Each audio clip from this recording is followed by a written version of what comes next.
آج ویو 360 میں امریکی وزیر دفاع کا کہنا ہے کہ غزہ میں عام شہریوں کی جانوں کا تحفظ اسرائیلی حکمت عملی کا لازمی حصہ ہونا چاہیے، لیکن اسرائیل فوجی آپریشن کے خاتمے کے لیے کوئی ٹائم لائن دینے کو تیار نہیں۔ ہم لڑائی کے دوران شہریوں کے تحفظ اور غزہ میں شہریوں کی امداد کو بڑھانے پر زور دیتے رہیں گے۔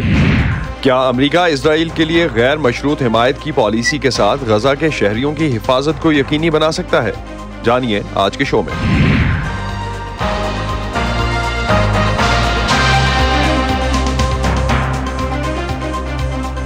وائس آف امریکہ کے واشنگٹن اسٹوڈیوز میں آپ سب کو خوش آمدید۔ آپ دیکھ رہے ہیں پروگرام ویو 360 اور میں ہوں اسد اللہ خالد۔ اکتوبر کے پہلے ہفتے میں حماس کے اسرائیل پر اچانک حملے کے بعد عسکری شعبے سے لے کر سفارتی سطح پر امریکہ نے ہر طرح سے اسرائیل کی حمایت کی، لیکن غزہ میں تقریباً 20,000 فلسطینیوں کی ہلاکتوں کے بعد واشنگٹن اب تل ابیب پر زور دے رہا ہے کہ وہ غزہ میں اپنی جنگی حکمت عملی کو تبدیل کرے۔ اس حوالے سے گزشتہ 2 ہفتوں کے دوران واشنگٹن ایک سے زیادہ مرتبہ اپنی بڑھتی ہوئی بے چینی کا اظہار کر چکا ہے، لیکن اس کے ساتھ ہی ساتھ امریکی عہدیداروں کی طرف سے اسرائیل کے لیے ٹھوس حمایت کا بیانیہ بھی جاری ہے۔ امریکی وزیر دفاع لائیڈ آسٹن کے پیر کے اسرائیل کے دورے میں بھی اسرائیل کے لیے آہنی حمایت کے اعادے کے ساتھ غزہ میں عام شہریوں کی حفاظت کو یقینی بنانے کا پیغام بھی شامل تھا۔ کیا آنے والے دنوں میں اسرائیل امریکی دباؤ پر اپنی جنگی حکمت عملی تبدیل کرے گا؟ آج کے پروگرام میں ہم اسی پر بات کریں گے۔ اقوام متحدہ کی سلامتی کونسل میں آج ایک نئی قرارداد پر ووٹنگ ہوگی، جس میں غزہ میں شہریوں کو ضروری امداد پہنچانے کے لیے مزید راستے کھولنے کا مطالبہ کیا جائے گا۔ اسرائیل حماس جنگ شروع ہونے کے بعد سے جنگ بندی اور غزہ میں امداد کی فراہمی سے متعلق سلامتی کونسل میں اس سے پہلے 5 بار قراردادیں پیش کی جا چکی ہیں، جن میں سے 4 کونسل کے مستقل اراکین کی طرف سے ویٹو کر دی گئی تھیں، جبکہ اقوام متحدہ کی جنرل اسمبلی میں غزہ میں فوری طور پر جنگ بندی اور غزہ میں انسانی بنیادوں پر جنگ میں وقفے سے متعلق قراردادیں 2 بار بھاری اکثریت سے منظور کی جا چکی ہیں۔ دوسری جانب انسانی حقوق کے بین الاقوامی ادارے ہیومن رائٹس واچ نے اسرائیلی فوج کی بمباری اور جنگی حکمت عملی کے بارے میں کہا ہے کہ اسرائیل کی طرف سے غزہ میں فلسطینی شہریوں کو جان بوجھ کر بھوک سے مارنے کی کوشش کی جا رہی ہے۔ عالمی ادارے کا کہنا ہے کہ اسرائیل اس بھوک کی حکمت عملی کو فلسطینیوں کے خلاف ایک جنگی حربے کے طور پر استعمال کر رہا ہے، جبکہ عالمی ادارہ صحت کے سربراہ کا کہنا ہے کہ غزہ کے 36 ہسپتالوں میں سے صرف 8 جزوی طور پر کام کر رہے ہیں اور غذائی قلت میں تیزی سے اضافے کی وجہ سے صورتحال تشویشناک ہوتی جا رہی ہے۔ غزہ پر اسرائیلی حملوں سے ہلاکتوں کا سلسلہ جاری ہے اور دوسری طرف بے گھر فلسطینی طبی سہولتوں، ادویات اور خوراک سمیت بنیادی ضروریات کے حصول کے لیے جدوجہد کر رہے ہیں۔ غزہ کے شہری کن حالات میں ہیں، انہی کی زبانی جانتے ہیں۔ رات تقریباً 8:30 بجے ہم اپنے گھروں میں بیٹھے تھے کہ ہم نے ایک زوردار دھماکہ دیکھا۔ آگ کے شعلے ہمارے گھروں میں داخل ہو گئے۔ پہلے ہمیں لگا کہ بم دھماکہ ہمارے گھر میں ہوا ہے، پھر ہم بم زدہ گھر تلاش کرنے نکلے اور ہمیں گوشان خاندان کا گھر نظر آیا۔ پورا خاندان مفلوج ہو گیا تھا، تقریباً 6 افراد۔ ہم بستر پر بیٹھے ہوئے تھے کہ کوئی چیز پھٹ گئی اور چھت ہم پر گر گئی۔ ہم بیٹھے ہوئے تھے اور میں کچھ نہیں کر سکتی تھی۔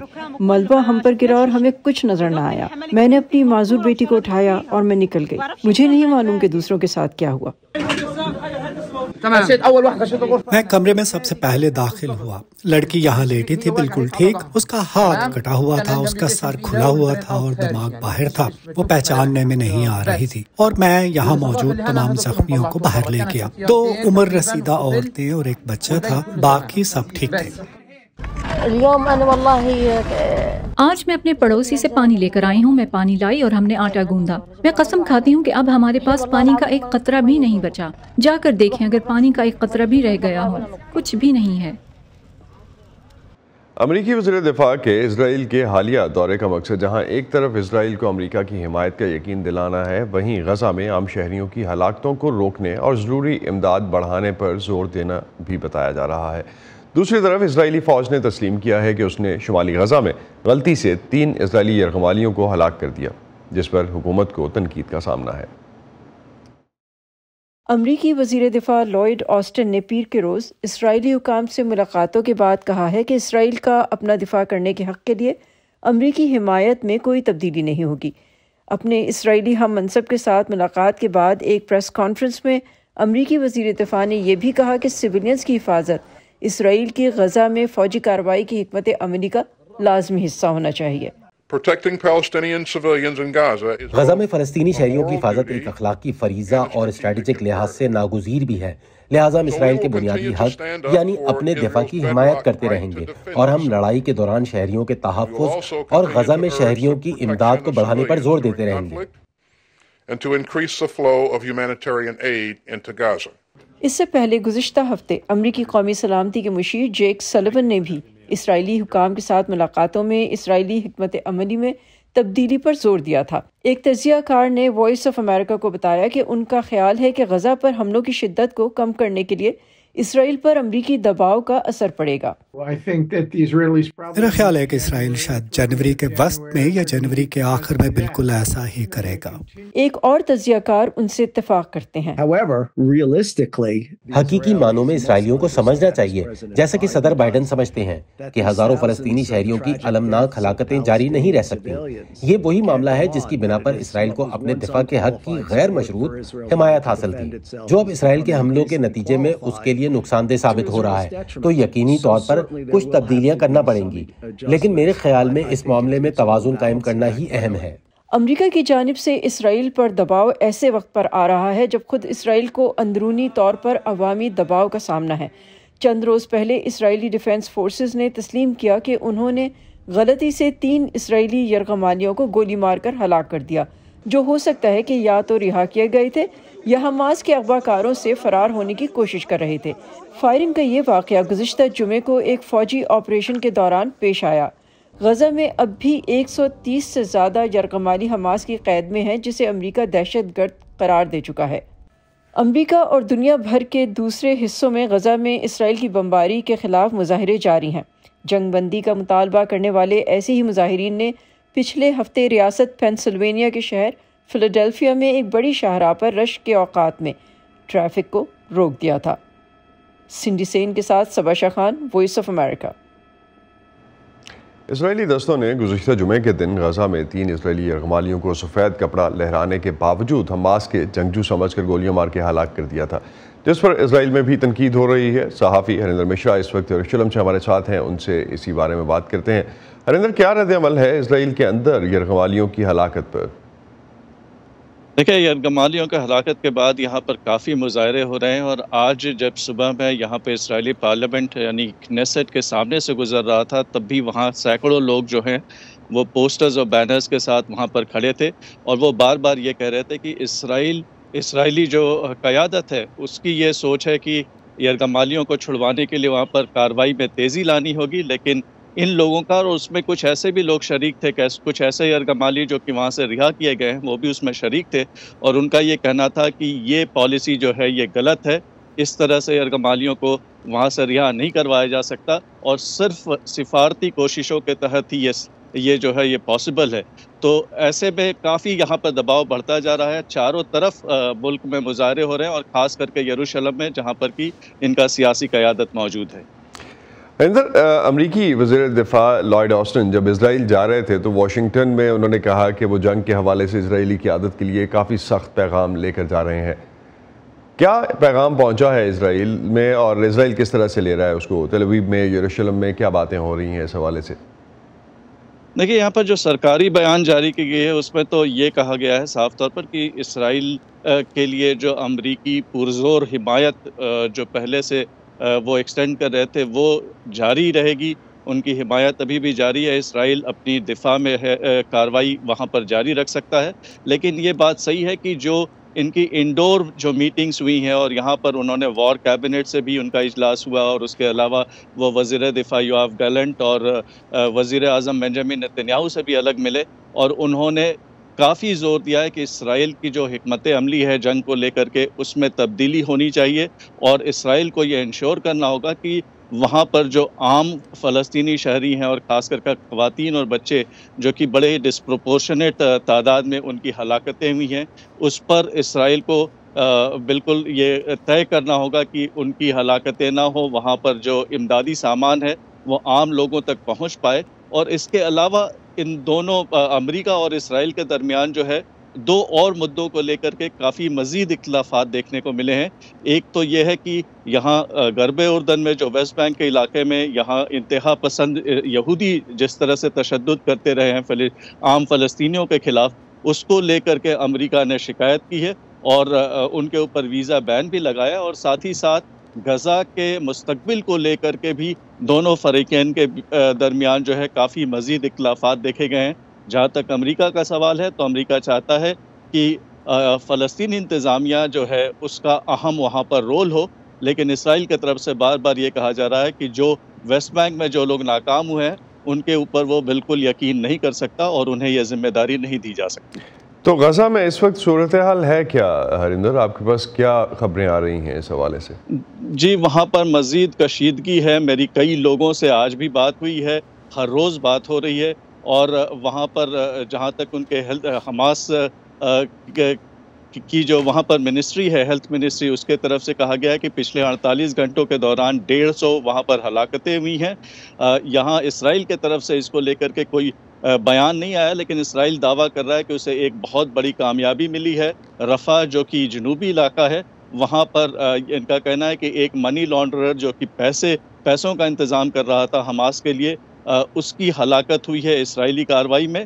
لیکن وہاں پر لوگوں سے جو بات ہو رہی ہے اس سے یہ پتہ چل رہا ہے کہ انسانی سطح پر جو ہے حالات بد سے بدتر ہوتے جا رہے ہیں۔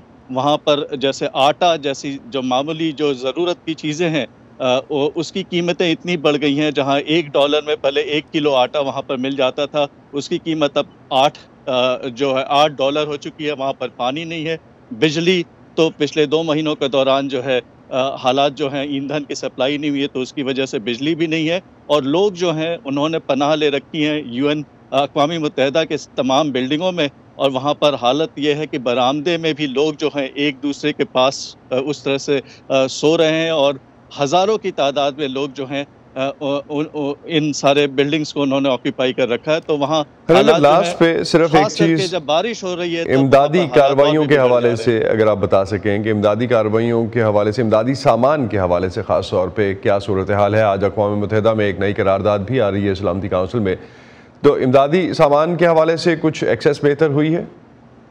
دیکھیں، امریکہ کے طرف سے بہت دباؤ دیا جا رہا تھا کہ امدادی سامان جو ہے اس کی انٹری کو لے کر کے اسرائیل کچھ تبدیلی کرے، کچھ اس طرح کے اقدامات لے جس سے کہ لوگوں تک امدادی سامان پہنچ سکے، اور اسرائیل پر اس دباؤ کی وجہ سے اسرائیل نے کرم شلوم جو کراسنگ ہے اس کو کھول دیا، اور اسرائیل کی طرف سے کہا جا رہا ہے کہ وہ ہر روز اس کی کوشش ہے کہ کم سے کم 200 ٹرک امدادی سامان جو ہے وہ وہاں تک پہنچ جائے۔ اسرائیل کی طرف سے یہ دعویٰ کیا جا رہا ہے کہ انسپیکشن میں کافی تیزی آئی ہے، اور وہاں پر اس کی کوشش ہے کہ کم سے کم 200 ٹرک ہر روز وہاں پر چلی جائے، لیکن یہ 200 ٹرک جو ہے یہ کافی کم ہے وہاں کی ضرورت کے مطابق، اور امریکہ بار بار یہ کر رہا ہے کہ جس طرح سے حمایت کم ہو رہا ہے اسرائیل کے لیے، پوری عالمی برادری جو ہے جس طرح سے اس کے خلاف جا رہی ہے، اس کے مد نظر اسرائیل کو اپنے حکمت عملی میں جو ہے وہ تبدیل کرنی پڑے گی، اس میں تبدیلی لانی پڑے گی۔ بہت شکریہ ہریندر، آپ ہمیں اپڈیٹ کر رہے تھے اس حوالے سے، اور اس پہ کافی بات ہو رہی ہے جنگی حکمت عملی کے تبدیل کرنے کے حوالے سے امریکہ میں بھی اور ادروائز بھی۔ بہت شکریہ آپ کا، آپ ہمیں اپڈیٹ کر رہے تھے اس حوالے سے۔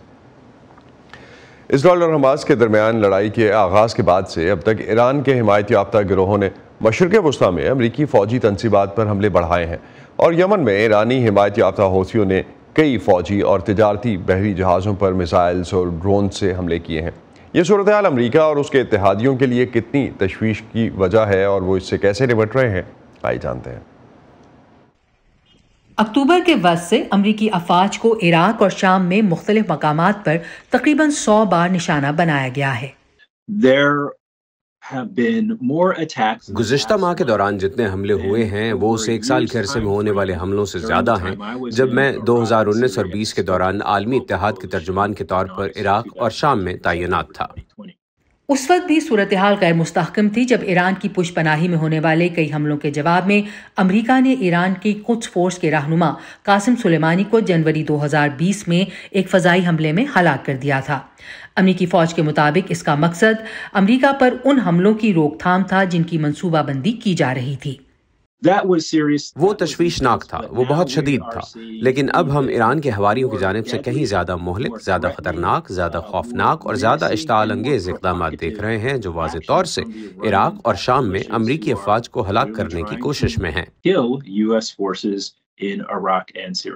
امریکہ نے ان حملوں کے جواب میں تقریباً نصف درجن فوجی کارروائیاں کی ہیں، جیسے شام میں ایرانی فوج کے زیر استعمال تربیتی مرکز پر کیا جانے والا یہ حملہ، اور انہوں نے حال ہی میں داعش کے خلاف وہ گشت بھی دوبارہ شروع کر دیے ہیں جو حملوں کے آغاز کے بعد سے روک دیے گئے تھے۔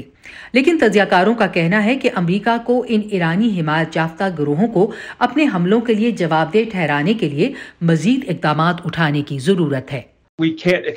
ہم ان حملوں کے معمول بننے کی توقع نہیں کر سکتے کیونکہ بالآخر یہ بہت کامیاب ہوں گے، بالآخر اس میں امریکی جانی نقصان ہوگا۔ Foundation for defence of democracies کے ساتھ منسلک تجزیہ کار retired rear admiral Mark Montgomery کے مطابق بائیڈن انتظامیہ اسرائیل اور غزہ کے درمیان لڑائی کو پھیلنے سے روکنے کے لیے حد سے زیادہ توجہ دیے ہوئے ہے۔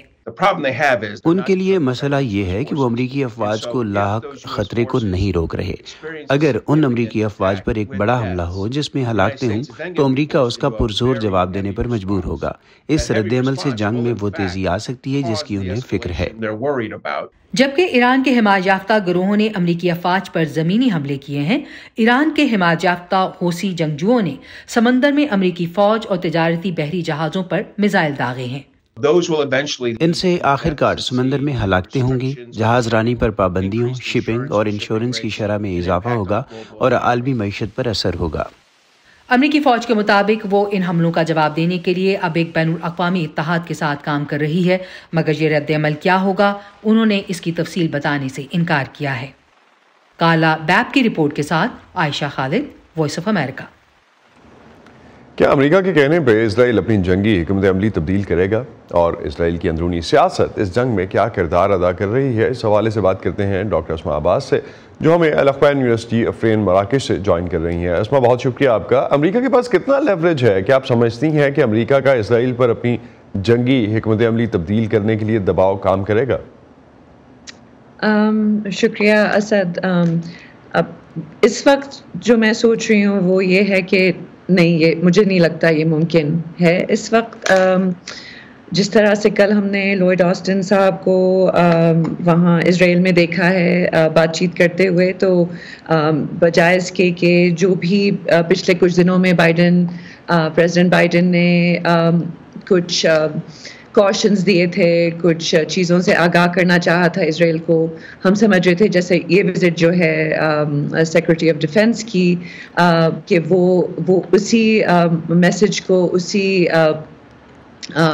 پیغام کو وہ افرم کریں گے اور اس کو اور مطلب وہ سوچ مستحکم کریں گے وہاں جا کے۔ لیکن جو مجھے نظر آ رہا ہے وہ یہ کہ بالکل ہی فرق ان کی ڈسپوزیشن تھی۔ جو بھی پریس کانفرنس کا اگر آپ دیکھیں تو ایک مطالعہ کرنے والی شخص ہوتے ہوئے مجھے تھوڑا سا میں بتانا چاہوں گی ہمارے جو ہیں سننے والے کہ اگر آپ اس ایکسچینج کی ٹرانسکرپٹ دیکھیے تو اس کے اندر آپ کو فلسطین کا لفظ ایک دفعہ بھی استعمال نہیں ہے، اس میں پیلسٹینینز کا لفظ جو ہے وہ میرے خیال سے 10 مرتبہ استعمال ہوا ہے، جو کہ صرف لوئڈ آسٹن صاحب نے کیا۔ گلانٹ جو ہیں وہاں کے ان کے کاؤنٹر پارٹ اور جو کہ اس پورے آپریشن کے انچارج ہیں، ان کا بالکل بھی وہ اس جانب جا ہی نہیں رہے۔ 2 اسٹیٹ سولوشن جو کہ ہم بہت سارے ہمارے سوچ رکھنے والے لوگوں کے لیے ایک بہت ہی ڈسٹنٹ سی چیز تھی کہ ہم اس پہ کیوں کمپرومائز کریں، ہمیں ایکچولی آزادی چاہیے، وہ تو اس کا بھی کوئی ریگارڈ نہیں کیا جو بھی ان کے اسرائیلی انٹرلاکیوٹرز تھے۔ اس کے علاوہ عرب ملکوں کا کوئی کہیں دور تک پتہ نہیں ہے، لفظ عرب یا عرب استعمال نہیں کیا گیا، سوائے لیبنان کا ایک مینشن ہے جس میں وہ کہہ رہے ہیں کہ ان سے حزب اللہ کو چاہیے کہ ہمیں روز وہ ہماری پٹائی نہ کریں صبح۔ تو آپ کو لگتا ہے کہ ایسا کچھ اس ٹرانسکرپٹ سے اور ادروائز اوور آل جو پوسچرنگ ہے، آپ کو اس سے لگتا ہے کہ ابھی تک یہ چیز جو ہے امریکہ کے پاس وہ لیوریج نہیں ہے کہ یہ دباؤ کام کر سکے؟ تو صدر بائیڈن نے آگے اگر میں یہی ایڈ کرتا ہوں اس کے ساتھ، انٹرنل پالیٹکس جو ہے وہ اسرائیل کی، وہ اس میں کتنا رول پلے کر لیا؟ بیکاز صدر بائیڈن نے گزشتہ ہفتے کہا تھا اسرائیلی قیادت پر تنقید میں کہ وزیر اعظم نیتن یاہو جو ہیں وہ حکومتی اتحاد اپنا تبدیل کرنے، تو اندرونی سیاست کا کتنا کردار ہے اس جنگ میں؟ آئی تھنک یہ تو ہمیں معلوم ہے کہ نیتن یاہو صاحب کی جو گورنمنٹ ہے یا ان کی جو پولیٹیکل زندگی ہے وہ ختم ہے اس وار کے بعد، کہ وہ کوئی فیوچر اس پہ نہیں ہے. لیکن جب ہم اس طرح کی ہم اپنے پاکستان کو دیکھ لیں یا کہیں دیکھ لیں، جب ہم لوگوں کی سیاسی زندگی کی یا حیات کی بات کرتے ہیں تو رسپانس تاریخ سے یہی آتی ہے کہ ٹھیک ہے آپ اس کو ایک طرح سے وہ ختم ہو جائیں گے لیکن وہ کسی اور طرح سے زندہ رہیں گے. ٹھیک ہے، تو جب ہم سوچتے ہیں کہ اسرائیل کے اندر نیتن یاہو، کیونکہ ہمارے بہت دوست ہیں جو اسرائیل واپس گئے جنہوں نے کہا کہ ہم جو ہیں وہ ہم اسرائیل کو نیتن یاہو سے بچانے جا رہے ہیں، ہمارے سوشلسٹ روٹس ہیں، ہمارے دوسری طریقے کے پیسیفسٹ زائنسٹ روٹس ہیں، which sometimes can be an oxymoron, but there were people, there's a vibrant left in Israel جو کہ بائیں بازو کی وہاں پہ جو قوتیں ہیں جو اکٹھا نہیں ہو پا رہی، اور جو کہ جیسے بین الاقوامی لیفٹ جو قوتیں ہیں انہی کی طرح دے آر فیلنگ، کیونکہ وہ کوئی کلیکٹیو اسٹریٹجی نہیں بنا پا رہی.